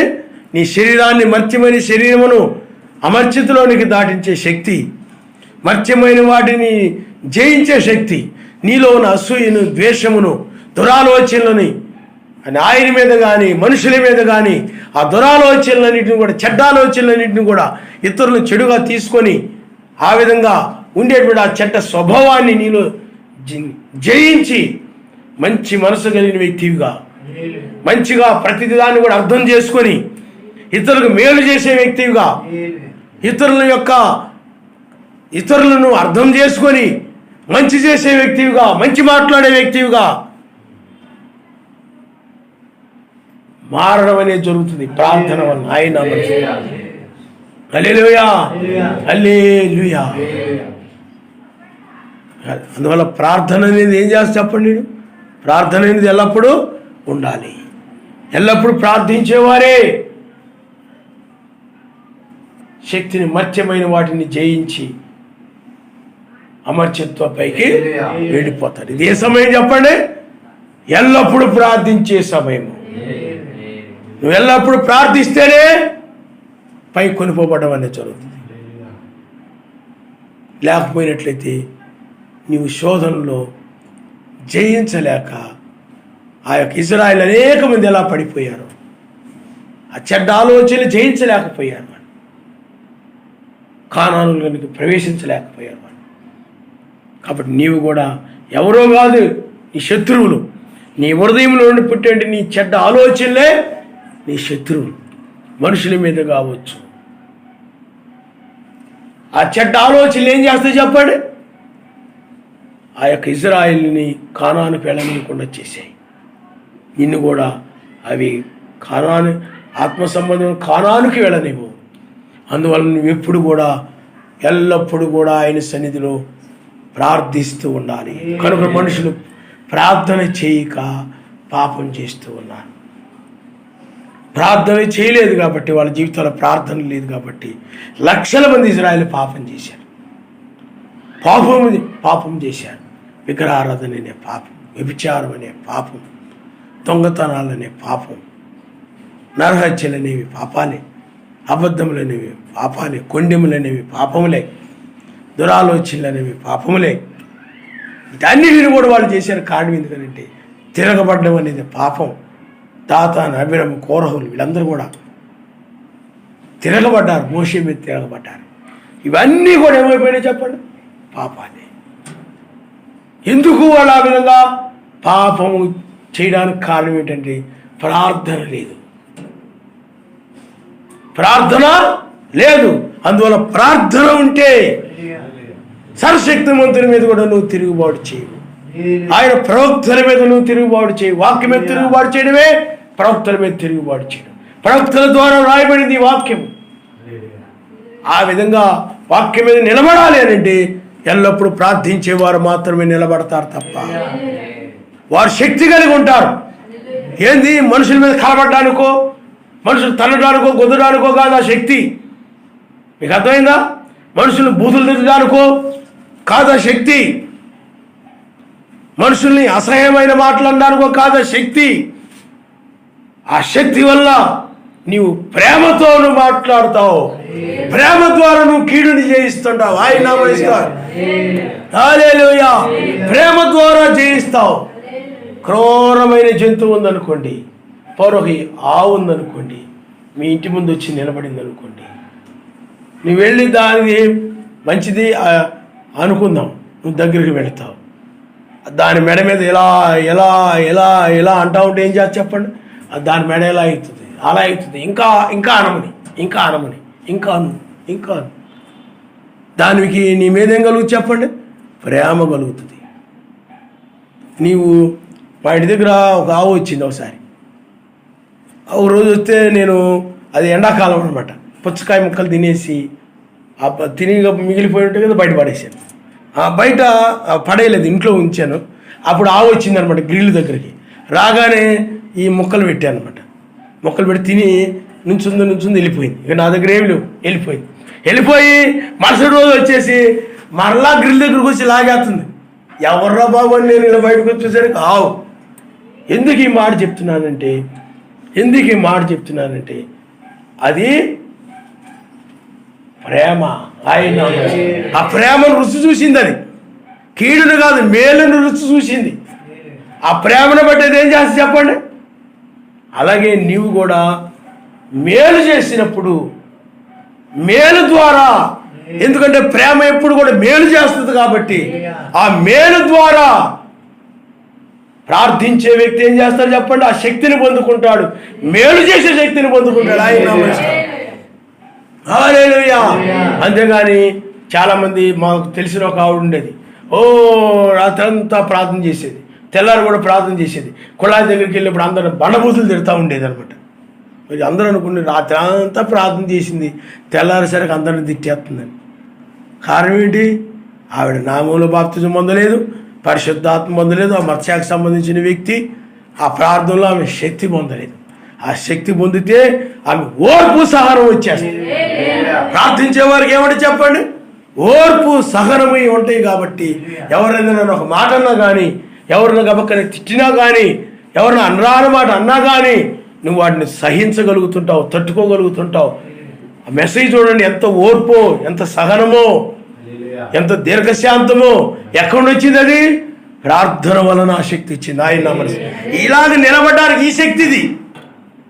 అంతేగాని కలబడ్డానికో, కొట్టడానికో, తనడానికో, గుద్దడానికో, కాలి దండానికో ఆ శక్తి కాదు. ఇది ఆత్మ సంబంధమైన శక్తి. హల్లెలూయా. ఈ ఆత్మ సంబంధమైన శక్తి ఏమొస్తుంది చెప్పండి నీకు? ఎక్కడి నుండి వస్తే? ప్రార్థన. ఎల్లప్పుడూ ప్రార్థించే వారిలో ఈ లక్షణాలు కనపడతా ఉంటాయి. హల్లెలూయా, హల్లెలూయా.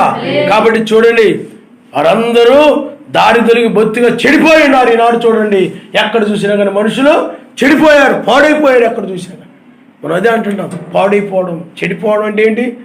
మనిషిగా జీవించకుండా జంతువుగా జీవిస్తుంటే చెడిపోయినట్టు లెక్క. ఈనాడు కుర్రోళ్ళను మనం చూస్తూ ఉంటాం. యవనస్తులైనటువంటి వారు చూడండి చాలామంది చెడిపోయారు అంటున్నారు. కారణం ఏమిటి? వారు మనుషులుగా జీవించకుండా జంతువులుగా జీవిస్తూ ఉంటారు, మృగాలుగా జీవిస్తూ ఉంటారు. మృగాలకి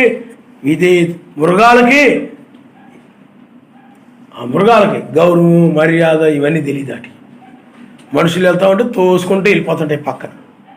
నువ్వు ఇలా నిలబడుతున్నావు అనుకోండి, అవి వెనకొస్తే ఏది లేకపోతే ఇలా మాట్లాడుతూ ఉన్నావు అనుకోండి, ఆ పక్కన మనిషి ఉన్నాడు కదా అని కొన్ని వెళ్తూ ఉంటాయి. కొన్ని ఏం చేస్తుంటే అలా పక్కన గుద్దుకుంటూ వెళ్ళిపోతాడు, దున్నపోతాడు. కొన్ని ఈ గేదెలు ఇలాగా మనం రాసుకుంటూ వెళ్ళిపోతాడు. అలాగే ఇప్పుడు కూడా మనుషులు ఏదైనా మాట్లాడుకుంటున్నా కానీ పక్కన వీళ్ళు ఉన్నారని కాకుండా దూకుడుగా వాళ్ళ మీదకి వచ్చేయడం, దూకుడుగా నడవడం, వినయము, విధేయత, గౌరవము, మర్యాద ఇలాంటి లక్షణాలు జంతువులకు కనపడం. ఇలాంటివి ఉండవు. ఇలాంటి స్వభావము తోటి, మూర్ఖమైన స్వభావంతో ఈనాడు పిల్లలు, కుర్రోళ్ళు చాలా భయంకరంగా ఉంటున్నారు, చాలా క్రూరంగా ఉంటున్నారు. అందుకని అంటారు, అంత చెడిపోయారు బాబు, అంత పాడైపోయారు బాబు. అంతా ఎక్కడ చూసినా కూడా పాడైపోయింది మొత్తం కూడా. త్రాగడము, తిరగడము, గంజాయి తాగడము, పిచ్చి పిచ్చి చుట్లు కత్తిరించుకోవడము, ఇదంతా ప్రపంచంలో ఎక్కడ చూసినా కానీ చెడిపోయింది. ఎక్కడ చూసినా కానీ అస్తమాను సెల్ ఫోన్ ముందు తీసుకొని కూర్చోవడం, ఆ గోడ మీద కూర్చోవడము, లేకపోతే ఇంట్లో ఆ గోడ కానుకొని అలా కాళ్ళు ఇలా పెట్టుకొని ఆ సెల్ ఫోన్ అలా పెట్టుకొని ఏదో ఆడుతూ అలా కూర్చుండిపోతాను. చాలామంది ముందు ఒకటి బండి నడుపుతూ ఉంటే వెనక కూర్చొని ఒకటి సెల్ ఫోన్తో ఆడుతూ ఉంటాడు. అదొక ఇదైపోయింది మొత్తానికి. అది పట్టేసింది చాలామంది. అవసరమైతే కాదంటలేదు, కానీ కుర్రవాళ్ళు దానివలన వ్యర్థమైన వాటిని, వాక్య వ్యతిరేకమైన వాటిలో పాలు పొందుతూ దానిలో కాలాన్ని గడుపుతూ ఉన్నారు. ప్రపంచం ఏమైపోయింది చెప్పండి? సెల్ ఫోన్ ఇచ్చాక బహుగా చెడిపోయింది. కారణం ఎందుకనంటే దానిలో చెడ్డవి విపరీతంగా ఉన్నాయి, బహుగా. అందువల్ల అవన్నీ నేర్పుతుంటే చెడుని, పాపాన్ని నేర్పుతూ ఉంటాయి. అందువల్ల పిల్లలు ఆ విధంగా తయారైపోతున్నారు. అందుకనే సెల్ ఫోన్ చూసే వాళ్ళలో ఎక్కువగా ఈ స్టైల్గా ఉండడం, స్టైల్ బట్టలు వేసుకోవడం, స్టైల్గా జుత్తు కత్తిరించుకోవడం, ఆ మోడల్స్ అన్నీ వీళ్ళు ఆ యొక్క సెల్ ఫోన్లో చూస్తూ ఉంటారు. వీళ్ళు ఇంకా వాడు ఆ సెల్ ఫోన్లో ఎవడొకడు ఫోటో పెడతాడు, ఇలా జేబులు ఇలా పెట్టి పెడతాడు ఒకడు. వీడు కూడా అదే, వాడు ప్యాంట్ ఏదో వెరైటీగా గుట్టిస్తే వీడు కూడా అదే విధంగా గుట్టిస్తాడు. మొత్తం కూడా ఏమైపోతుంది చెప్పండి? సెల్ ఫోన్ చూసేవాడు, సెల్ ఫోన్ వాడేవాడు స్టైల్ మొత్తం మారిపోతుంది. ఎవడైనా కానీ ఆ ప్యాంట్లు ఇలాగ నేరోగా ఏదో వెరైటీగా వేసి జుట్లు కత్తిరించి ఆ తర్వాత ఆ 4 జేబులు ఉన్న ప్యాంట్లు వేసుకొని, లేకపోతే ఆ యొక్క షర్టులు కూడా ఏదో దెయ్యం బొమ్మలు, ఇలా పిశాచి బొమ్మలు వేసుకొని అలాగ తిరుగుతా ఈ విధంగా ఉంటారు, స్టైల్గా ఉంటుంటారు. ఇదంతా ఎక్కడి నుంచి వచ్చింది చెప్పండి? సెల్ ఫోన్ జ్ఞానం. అది వాడు దాన్ని వాడుతూ ఉంటాడు కూడా, ఆ జ్ఞానం దాని ద్వారా పొందుకుంటుంటాడు. పొందుకుని ఆ విధంగా తన జీవితంలో ప్రదర్శిస్తుంటాడు దాన్ని. కాబట్టి పిల్లలు అందుకనే వాళ్ళు కోపము ఏదైనా అన్నా కానీ పడకపోవడం ఇవన్నీ వచ్చేస్తూ ఉంటాయి. కాబట్టి పిల్లలు ఆలోచన చేయండి, ప్రపంచం ఏమైపోయింది చెప్పండి? ఒక కుర్రవాళ్లే కాదు, ఆడపిల్లలు కానీ, మగపిల్లలు కానీ, అలాగే పురుషులు కానీ, స్త్రీలు కానీ సర్వశక్తిమంతుని భయము లేకుండా ప్రతిదీ కూడా చెడిపోయిందంటే వాక్యము ఎవ్వరు పాటించకుండా ఏదో నామకార్థంగా ఆదివారం మాత్రమే చక్కగా తయారైపోయి నీట్గా బుద్ధిగా ఉంటారు. ఆదివారం ఇప్పుడు ఆ మందిరానికి వెళ్ళి వచ్చే వరకు మాత్రమే, అయ్యి బాబు ఈరోజు ఆదివారం నేను అసలు సరిగా ఉండట్లేదు, సరిగ్గా జీవించట్లేదు అని అప్పుడు జ్ఞాపకం వచ్చింది. తన జీవితం అంతా సరిగా ఉండట్లేదు. ఆ తర్వాత ఆ ప్రార్థన అయిపోయిన తర్వాత అక్కడ ఏడ్చేసి, చాలామంది ఏడ్చేసి బండలు బాదుకొని గుండెలు బాదుకొని ఏడ్చేసి మళ్ళా ఆ ప్రార్థన అయిపోయిన తర్వాత మళ్ళీ మామూలే ఇష్టం తన ఆలోచన ప్రకారం నడుస్తూ ఉంటారు. తన హృదయంలో పుట్టే తలంపులు బట్టి జీవిస్తూ ఉంటారు, తిరుగుతూ ఉంటారు, నడుస్తూ ఉంటారు, వెళుతూ ఉంటారు. ఇది వాక్య ప్రకారమా కాదా? ఇక్కడ నాడు ప్రపంచం మొత్తం కూడా ఏమైపోయింది చెప్పండి? చెడిపోయింది. దురాత్మలకు ఆయన విడిచిపెట్టేశాడు. పాతాళంలో నుండి ఆత్మలో ఆయన వదిలేశాడు. ఆయన ఎక్కడ చూసినా కానీ దయ్యాలు పట్టేసాయి మనుషులు. అందుకనే మొన్న ఒక ఆవిడ అన్నారు, మీరు ఎప్పుడు నుండో చెప్తూ ఉంటారని ప్రపంచాన్ని దురాత్మకు వదిలేశాడు, అందుకని ప్రపంచం ఇలా పాడైపోయింది, ఎప్పుడు నుండో చెప్తూ ఉంటారండి. అది నిజమేనండి. ఎక్కడ చూసినా పరిస్థితి అలాగే ఉందండి. మనుషుల్ని ఎక్కడ చూసినా మోసం, అన్యాయం. ఎవరిని నమ్మలేకపోతున్నామండి. ప్రపంచం అంతా ఏమైపోయింది చెప్పండి? చెడిపోయింది, చెడు పెరిగిపోయింది. అందుకనే బొత్తిగా చెడి ఉన్నారు, మేలు చేయవాడెవరును లేడు. ఇదిగో నీకు మేలు చేస్తానన్నాడు, మోసం చేస్తున్నాడు. ఇదిగో నీకు మేలు చేస్తానన్నాడు, ఏమి చేస్తున్నాడు చెప్పండి? మోసం చేస్తున్నాడు. నమ్మకంగా మనము మీకు మేలు చేస్తాం రండి అంటున్నారు. ఆ షాప్కి వెళ్ళిపోయిన తర్వాత చక్కగా ఏం చేస్తున్నారు చెప్పండి? మోసము చేస్తున్నారు. అందువల్ల మోసం ఏమైపోయింది? పెరిగిపోయింది. అందువల్ల ఎవరిని నమ్మలేని పరిస్థితి, మనుషుల్ని ఎవరిని కూడా నమ్మలేని పరిస్థితి. ఎందుకంటే మేలు చేసే వ్యక్తిగా లేడు, కానీ కీడు చేసే వ్యక్తిగా ఉంటున్నాడు. ఆయన నమ్మనిస్తాడు. హల్లెలూయా, హల్లెలూయా. కాబట్టి చూడండి, ఎందుకనగా నీతిమంతుల సంతానము పక్షముగా ఆయన ఉన్నాడు. పాపం చేయవారు బహుగా భయపడతారు, బాధపడు వారి ఆలోచనను మీరు తృణీకరించుదురు. అయినను యావే వారికి ఆశ్రయమై ఉన్నాడు. సియోను నుండి ఇజ్రాయేలుకు రక్షణ కలుగును. యావే చెరలోని తన ప్రజలను రప్పించినప్పుడు యాకోబు హర్షించును. కాబట్టి ఒక దినాన వీరు భయపడతారు. ఒక దినాన ఏమైపోతారు చెప్పండి? భయపడతారు. ఇప్పుడు ఏం చేస్తున్నారు మనుషులు? మరణాన్ని కోరుకుంటున్నారు లోకంలో మనుషులు. ఎందుకంటే వ్యాధులు ఎక్కువైపోయాయి, కష్టాలు ఎక్కువైపోయాయి, సమస్యలు ఎక్కువైపోయాయి.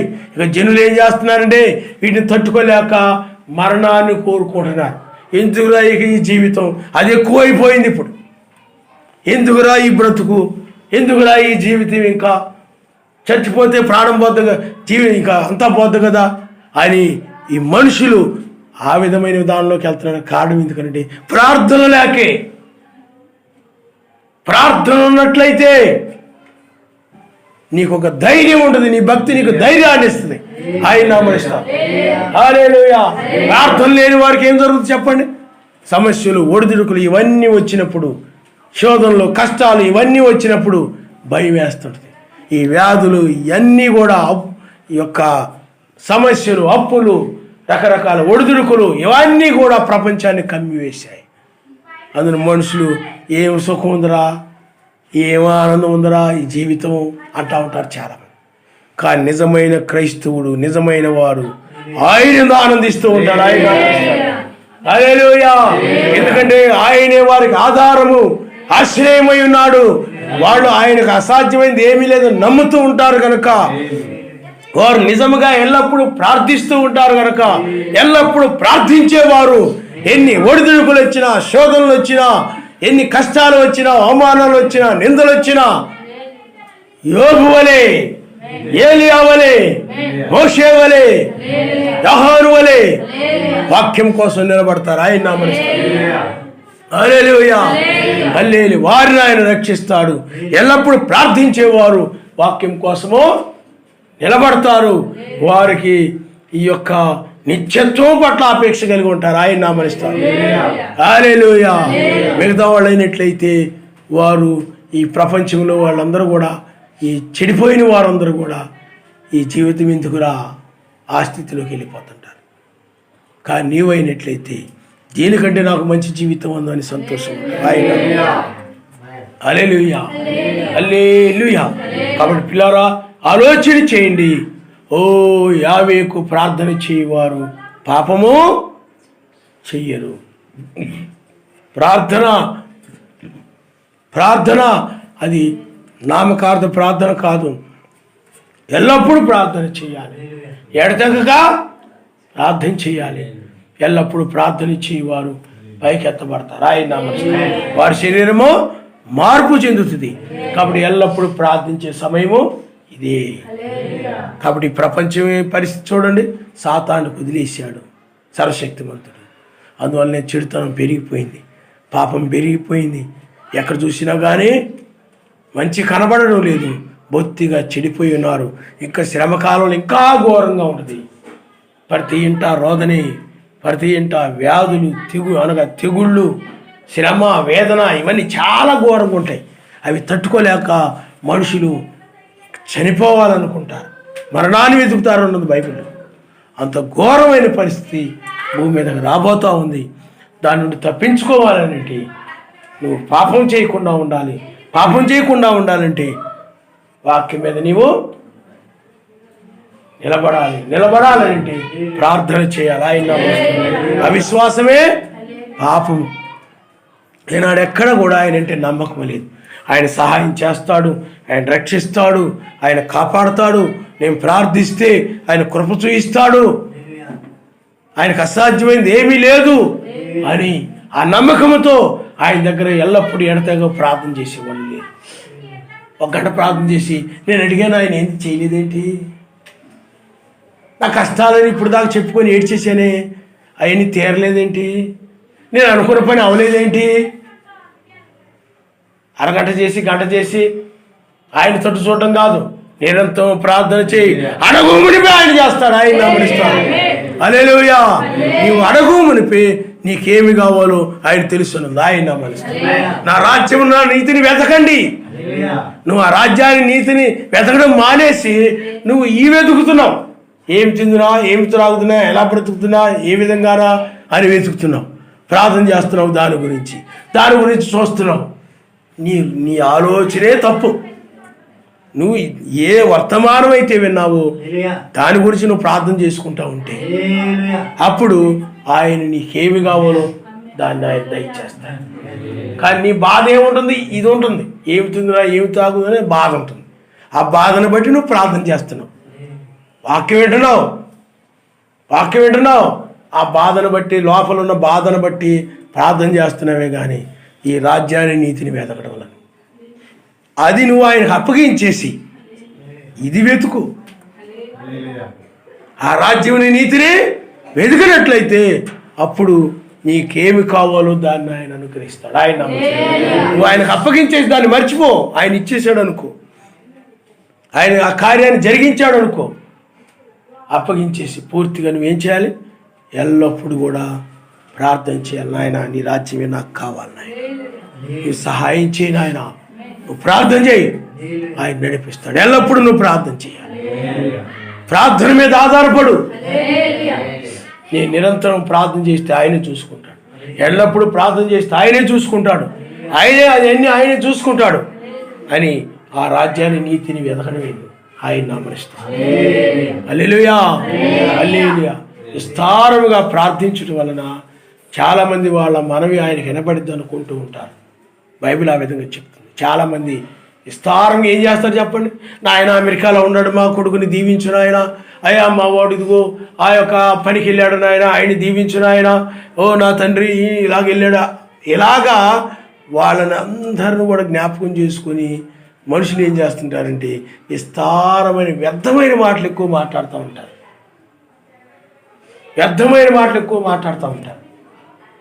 కానీ అంటే లోక సంబంధంగా దీవించమని, కానీ మనం అది కాదు. నీ వాక్యం వినడం వలన పరలోక సంబంధమైన దాన్ని పొందుకుని దీవించబడుతుంటావు. ఆయన ఈ దీవెని గురించి మనం ప్రార్థన చేస్తాం. అంతేగాని ఈ భూ సంబంధంగా ఏదో దాని గురించి కాదు.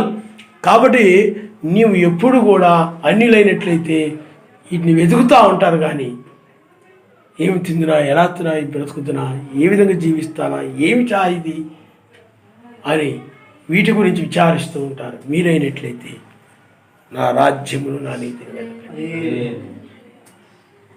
అది మీకేమి కావాలనో మీరు ఒకసారి అది చదివి మనం ముగించుకుందాం. అది మత్తయి సువార్త 6వ అధ్యాయము, మత్తయి సువార్త 6వ అధ్యాయము 31 వచ్చింది మనం చదువుకున్నాం. కాబట్టి ఏమి తిందుమో, ఏమి త్రాగుదమో, ఏమి ధరించుకుందామని చింతింపకుడి, అన్ని జనులు వీటన్నిటి విషయమై విచారింతురు. ఇవన్నీ మీకు కావాలని మీ పరలోకపు తండ్రికి తెలియను. కాబట్టి మీరు ఆయన రాజ్యమును నీతిని వెదకుడి, అప్పుడు అవన్నీ అనుగ్రహించబడును. రేపటి గురించి చింతింపకుడి, రేపటి దినము దాని సంగతుల గురించి చింతించును. ఏనాటి కీడు ఆనాటికి చాలును. నువ్వు నిరంతరము నీ మనస్సు, నాయన నన్ను నీతిమంతుడిగా చేయి నాయన, నాకు ఆ రాజ్యం కావాలి నాయన, దాని మీద ఆసక్తి కలిగి ఆ విధంగా నువ్వు ప్రార్థన చేస్తూ ఉంటే ఆటోమేటిక్గా నీకేం కావాలో ఆయన ఇస్తాడు. కానీ నువ్వేమి కావాలో వాటిని మనసులో పెట్టుకుని ప్రార్థన చేస్తూ ఆ విధంగా ఉండి నువ్వు వాక్యం వింటున్నా, బైబిల్ చదువుతున్నా, ఆయన గురించి నువ్వు శ్రమ పడుతున్నా ఏమీ పొందుకోలేవు. కాబట్టి నీవు మొత్తం కూడా ఆయనకు అప్పగించేసి ఆయన రాజ్యాన్ని వెతకాలి. ఎల్లప్పుడూ ఏం చేయాలా? ప్రార్థన చేయాలి. ఇది ఎల్లప్పుడూ ప్రార్థన చేసే సమయం. కాబట్టి మీరు ప్రార్థన చేస్తేనే మీ శరీరం మారి, ఎవరు ప్రార్థన చేస్తారో వారి శరీరం మారి వెళ్ళిపోద్ది. మిగతా వాళ్ళు విని, ఈ వర్తమానం విని ప్రార్థన చేయకుండా ఉన్నట్లయితే వారు శక్తిని పొందుకోరు కాబట్టి విడిచిపెట్టబడతారు. కాబట్టి పిల్లరా, ప్రార్థన చేయండి. ఎల్లప్పుడూ ప్రార్థన. అందుకని ఆయన కృప ఎవరి మీద అయితే ఉంటుందో వారే ఎల్లప్పుడూ ప్రార్థన చేస్తుంటారు. ఆయన వాక్యాన్ని ఎవరు పాటిస్తారంటే ఆయన కృప ఎవరి మీద ఉంటుందో వారే వాక్యాన్ని లోబడి నడుస్తారు. ఆయన కృప వారి మీద లేదనుకోండి, ఇక్కడ కొంత చించుకొని చెప్పినా కానీ వాళ్ళ విషయంలో నిష్ప్రయోజనం అయిపోతూ ఉంటుంది. వాక్యం వాళ్ళ జీవితాల్లో నిష్ప్రయోజనం అయిపోతుంది. అంటే ఏ ప్రయోజనము లేకుండా పోతుంది. ఇప్పుడు ఎల్లప్పుడూ ప్రార్థన చేయండి అని వాక్యం విన్నారనుకోండి, ఆ వాక్యాన్ని అనుసరించినప్పుడు ఒక ప్రయోజనం అది. ఆ వాక్యాన్ని విని దాన్ని అనుసరించకపోతే నీ విషయంలో వాక్యం ఏమైపోయింది చెప్పండి? నిష్ప్రయోజనం అయిపోయింది.